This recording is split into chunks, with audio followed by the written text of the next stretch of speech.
একদিন যদি স্বামী স্ত্রীর সাথে শুধু ঝগড়া করে, সেই স্বামী কথা বলে না 15 দিন গেলে। বিসমিল্লাহির রহমানির রহিম। আজকাল যে তাফসীরটা শুরু হচ্ছে সেই তাফসীরটা হচ্ছে কি আপনারা কি জানেন মা বোনেরা? না, জানি না। জানেন না? না। এই ছেলে, তুমি জানো না? না, আপনি কি বলবেন আমি তো জানি না। কি জন্য আমাকে তোমরা ওয়াজ করবার নিয়ে আইছাও? তোমরা জানো না? হুজুর, এই আব্দুল্লাহ, আমরা তোমার শোনার মাইক্রোফোন জন্য- এদিক থাকতে হবে। আমরা শোনার জন্য আপনাকে নিয়ে আইছি, আমরা বুঝবো। শোনার জন্য? হুজুর শোনেন, হ্যাঁ। কোন বিষয়ে আলোচনা করবেন সেটা তো কোন নাই। তো কোন বিষয়ে আলোচনা আজকে যে বিষয় নিয়ে ওয়াজ করব, স্বামী স্ত্রী কিভাবে দোজখে যাব আর কিভাবে জান্নাতে নিব। দোজখে কিভাবে ঢুকামো আর জান্নাতে কিভাবে ঢুকামো, এই 2 লাইন নিয়ে আজকে ওয়াজ শুরু। বুঝতে পেরেছো? হ্যাঁ, বুঝছি। যে নারীর মাথার চুল দিয়ে স্বামীর পা মুছে দিবে, সেই নারী জান্নাতে যাবে মা ফাতেমার সঙ্গে। কি বলেন মা বোনেরা? ঠিক কইছেন। খালি নারীদের নিয়েই বলবেন, ছেলেদের নিয়ে বলবেন না, আমাদের নিয়ে কিছু বলবেন। যে পুরুষ স্ত্রীর চুল ধরে মারিবে, সেই পুরুষে ঠাফাইত করবেন না, আমার রাসূল বলে। ঠিক ঠিক। বলো ঠিক কিনা? যে স্বামী তার স্ত্রীকে একদিন মারিবে, সেই নারী 7 দিন না গেলে কথা বলে না তার সাথে। বলেন ঠিক কিনা? একদিন যদি স্বামী স্ত্রীর সাথে শুধু ঝগড়া করে, সেই স্বামী কথা বলে না 15 দিন গেলে। ঠিক। তাহলে হয় আপনাদের এলাকা হয়? আমি তো জানি যে আপনাদের এলাকা হয়ই না। আমি তো আমাদের এলাকায় এডি বেশি হয়, আর না দিয়ে আপনাদের এলাকা হয়।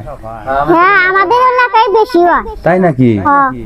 যে নারী কথায় কথায় স্বামীর উপরে মেজাজ গরম করে, সেই নারীকে স্বামী যদি কিছু কথা বলে, টোপলা টোপলা বান্দা নিয়া বাপের বাড়ি চলে রে, সেই নারী কি কখনো জান্নাতে যাইতে পারে? না, বলুন ঠিক কিনা? ঠিক ঠিক। আমার কয় হাজার টাকা বেতন দিয়ে নিয়েছেন আজকে? কে? তাই কয় 50,000। 15,000। তাহলে ঠিক হবে না কে? আমি তো ঠিক করার জন্য তো আমি আইছি, আমাকে এত টাকা দিয়ে নিয়ে আইছি। বুঝলেন নাই? ও ভাই গো ভাই, 5 ওয়াক্ত নামাজ ছাড়া আপনারা কিছুই বলতে পারবেন না। হুজুর, আমি একটা প্রশ্ন করতে চাই। কি বলো? আমরা যে ঈশার নামাজ পড়ি, যদি আমি 3 রাকাত বেতন না পড়ি তাহলে কি সমস্যা হবো? না না না না, সমস্যা নাই। এ কেরা কইছে? ওই বেতন আমার 7 দিন পরে দূরবেলা পড়লে আপনি চলবো। এই, এরা কি কন? আপনি তো এই ভণ্ডামি করে শুরু করে দিছেন। উচিত কথা কন, সত্য কথা কন। এই এই মহিলা, আমি এখানে সত্যি কথা কই নাই। কতজন তো যায় এই ফজর থুকু আই 4 রাকাত জামাতের সহিত নামাজ পড়ে হেরে এই পিছন থেকে আমারে দৌড়। হুজুর সাহেব পিছনে টাকা দেখা যায় একটু নেই কে জামাত নামাজে 4 রাকাত জামাত পড়ার পরে। হুজুর, আমি তো শুনছি যে ঈশার নামাজের মধ্যে যদি বেতন নামাজ না পড়ে তাহলে নাকি নামাজই চলে না, নামাজ ওটা হবই না। হ্যাঁ, ওরা 7 দিন পরে বলি চলবো। আর কতদিন 4 রাকাত পরে হেরে বাদ বাকি 16 রাকাত যে পড়েই না, তাহলে হ্যাঁ নামাজ কি হবো? আমি এই কথা কইছি যে 7 দিন পরে বেতন নামাজ পড়লে হারে চলবো, এই কথা কইলে হারে আপনারা তো পড়াই কে? জহরকার নামাজ তখনই পড়তে হবে, জহরকার টাইম তখনই হবে। আপনাকে আজকে যদি ভাত না দেওয়া হয় 3 দিন পরে খাইলে কি ওই ভাত হজম হবে? ঠিকই তো, ঠিকই তো, এটাও ঠিক।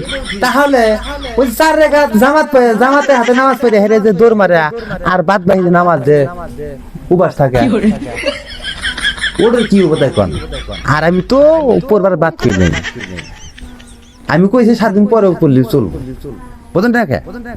এই এই মহিলা, আপনি কি ঠিক বলি নাই? আমি বলেন ওনাকে। হুজুরে মনে হয় ই আছে, এই হুজুরে মনে হয় ওয়াজ করা হয় না।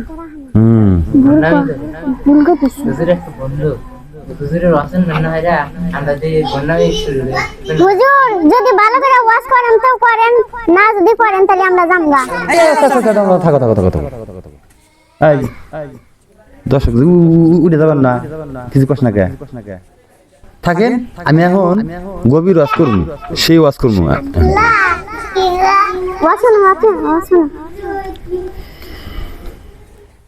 যে নারী যে পুরুষ গাছ